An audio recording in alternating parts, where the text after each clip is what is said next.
I still remember the moment as if it were yesterday. The hum of the airplane engines, the calmness of the cabin, and the sense of finality that hung in the air when I made the decision to fire her mid-flight. Elena had always been efficient, yes, but she was also a constant source of frustration. She was meticulous in her work, but that was precisely the problem. She would overthink everything, slow down our pace, and drag her feet when quick decisions were needed. We were flying from New York to San Francisco for the final presentation of a $1.5 billion deal, one that I had spent months building. It was a deal that would secure our position at the top of the industry.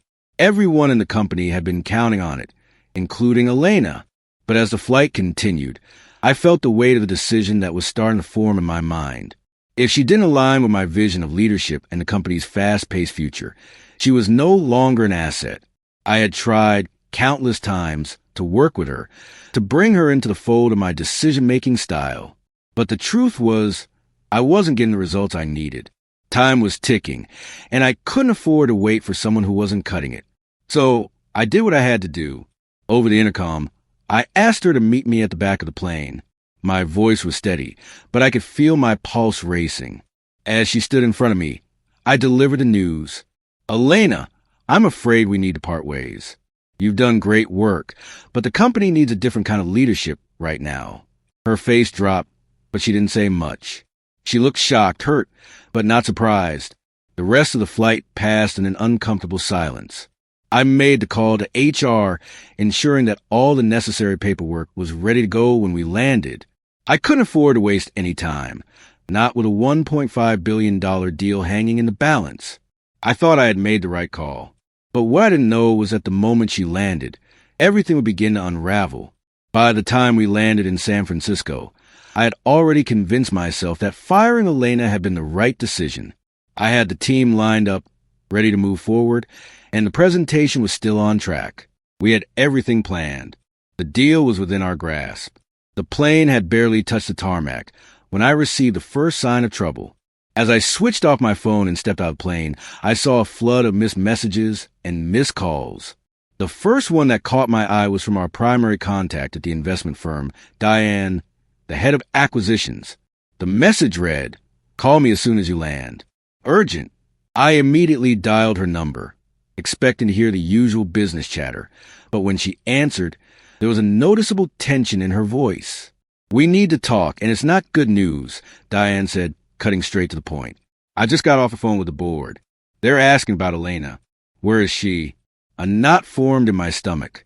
"She's not with me," I replied. "We've parted ways." There was a long pause on the other end of the line.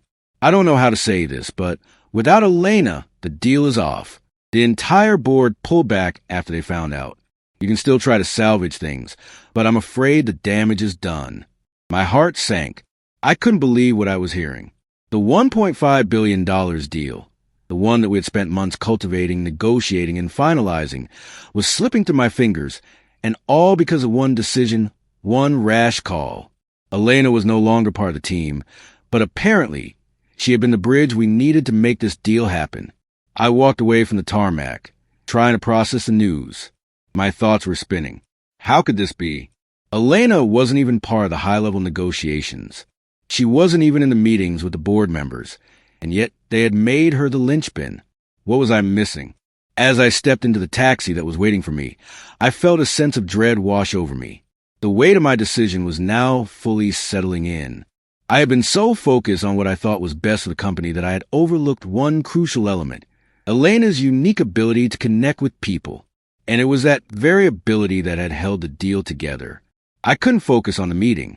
Every word the team said, every slide that was presented, felt like a blur. My mind was racing, replaying the events of the last few hours. I had fired Elena, believing I was doing what was best for the company. But now I was questioning everything. How could I have been so blind? The $1.5 billion deal, the deal we had worked so hard for, was falling apart, and I was scrambling to find a way to fix it. I excused myself from the meeting and retreated to a quiet corner of the building, my phone in hand. I couldn't afford to waste another second.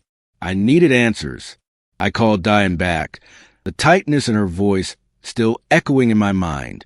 "Diane," I said, "what happened?" Why is Elena so critical to this deal? Her tone was blunt. It's not just the deal, it's the board's trust. Elena has been the one managing the relationship with them, especially with the key stakeholders. You may not have seen it, but she was the face of your company to them. She knew exactly what buttons to press, when to push, and how to smooth things over when things got tense. She was your shield, your negotiator. And now that she's gone, they don't know if they can trust the rest of the team to keep their word. My stomach twisted. I had fired her thinking she was replaceable, that the deal would stand on its own. But what I hadn't realized was the delicate web Elena had built around these relationships, one that I had never fully appreciated. I had underestimated the subtlety of her influence, the way she managed to hold everything together behind the scenes. I sat down on a nearby bench, my thoughts in disarray. What now? Could I salvage this? The deal was already starting to crumble. The board had pulled back, and there was no telling how long it would take to rebuild that trust, if it was even possible. But there was still one thing I could do. I needed to get to Elena. I needed to apologize, to fix the damage I caused. I was done with pride. I needed her to help me salvage this, and I needed her to trust me again. I picked up the phone and called her number, heart pounding in my chest. It rang a few times before she finally picked up. I could tell she had been avoiding me. Elena, I said, try and keep my voice steady. I need you. I was wrong. Please, I need your help to fix this. The deal, it's falling apart and it's my fault. Please come back. There was a long pause on the other end. Then she spoke, her voice calm, almost attached. I'm sorry, she said, but you'll have to find someone else. I'm not coming back. The words hit harder than I expected. I felt my chest tighten. I had hoped she would be willing to work with me again. But I now realized how much I had damaged our relationship, how much I had underestimated her value. I felt as though the ground had been ripped from beneath me. Elena's refusal to come back was the final blow. The $1.5 billion deal, the one I had worked so tirelessly to secure, was slipping through my fingers like sand. I had no idea what to do next, and the longer I sat there, the more it felt like everything was spiraling out of control. I walked back into the conference room, my mind spinning. The team was waiting for me, expecting me to lead them through the next steps. But I had no idea what those steps were anymore. I felt like a failure. The team immediately noticed the shift in my demeanor. They were used to my confidence, my calm under pressure, but now I was completely disoriented. I could see the concern in their eyes, but none of them said anything. I was in the mood for reassurances. The damage had already been done. Elena was gone, and so was the trust the board had in us. I could feel in the room, the tension, the disappointment. The silence was suffocating. I cleared my throat and tried to focus.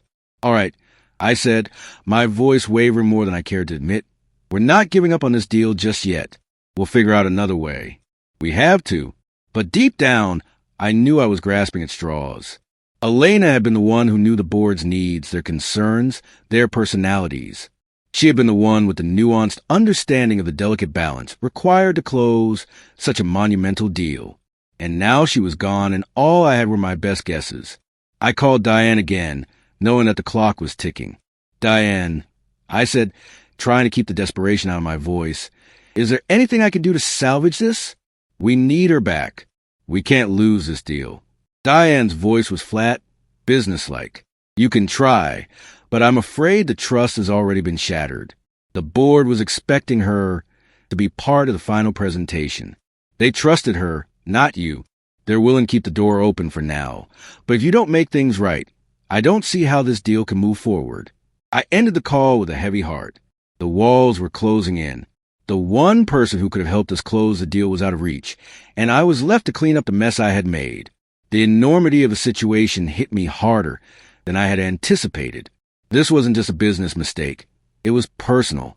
I had destroyed a professional relationship that had taken years to build. I barely slept that night. The hours seemed to stretch endlessly as I lay in bed, staring at the ceiling, replaying the events over and over in my head. My mind was consumed with one thought. How had I been so blind? Elena had been the backbone of our strategy, the quiet force behind the scenes that made everything click. I had fired her in a moment of frustration, thinking she was replaceable, but now I saw how wrong I had been. And it wasn't just about the deal anymore. It was about my own ego and the price I was paying for it. By morning, I knew what I had to do. The clock was ticking, and I couldn't afford to waste any more time. The $1.5 billion deal was still on the table, but the window to salvage it was closing fast.